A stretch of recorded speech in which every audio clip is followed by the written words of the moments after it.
গ্রামের এক ছোট্ট ঘরে থাকতেন দাদি। বয়স প্রায় ৮০ ছুঁই ছুঁই। শরীরটা হয়তো ধীরে ধীরে দুর্বল হচ্ছিল।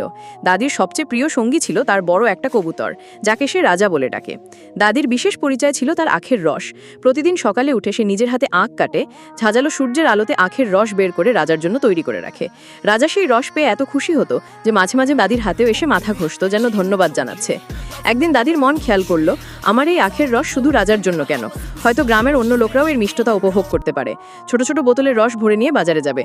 সকালে হালকা কুয়াশার মধ্যে দাদি রাজাকে আলিঙ্গন করে বিদায় জানিয়ে বাজারের পথে রওনা দিলেন। পথের ধুলায় মিশেছিল দাদির পায়ের নরম ছাপ আর রাজার স্মৃতি। বাজারে লোকজন তাকে দেখে একটু অবাক হলো। বুড়ি, এত সময় থেকে তুমি কি নিয়ে এসেছো? কেউ প্রশ্ন করলো। দাদি হাসি মুখে বলল, এটা আখের রস, আমি নিজের হাতে বানিয়েছি, মিষ্টি আর একদম তাজা। লোকজন একটু সাসপেন্স নিয়ে রসের স্বাদ নিল। মুহূর্তেই মুখে হাসি ছড়িয়ে পড়ল।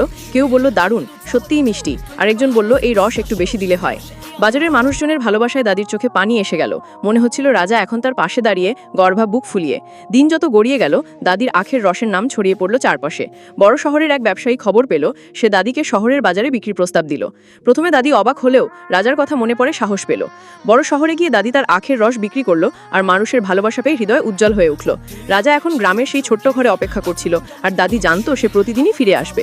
একদিন বাজার থেকে ফিরে এসে দাদি রাজার পাখার কাছে বসে বলল, আমাদের ছোট্ট স্বপ্ন রাজা সত্যি হলো, তুমি ছিলে আমার সবচেয়ে বড় সাহস। রাজাও যেন বোঝে। দাদির কথা শুনে গলা দিয়ে এক মিষ্টি গুঞ্জন বের করলো। সেই মুহূর্তটা ছিল এক অমলিন মুহূর্ত, দাদি আর রাজার ভালোবাসার এক চিরস্থায়ী স্মৃতি।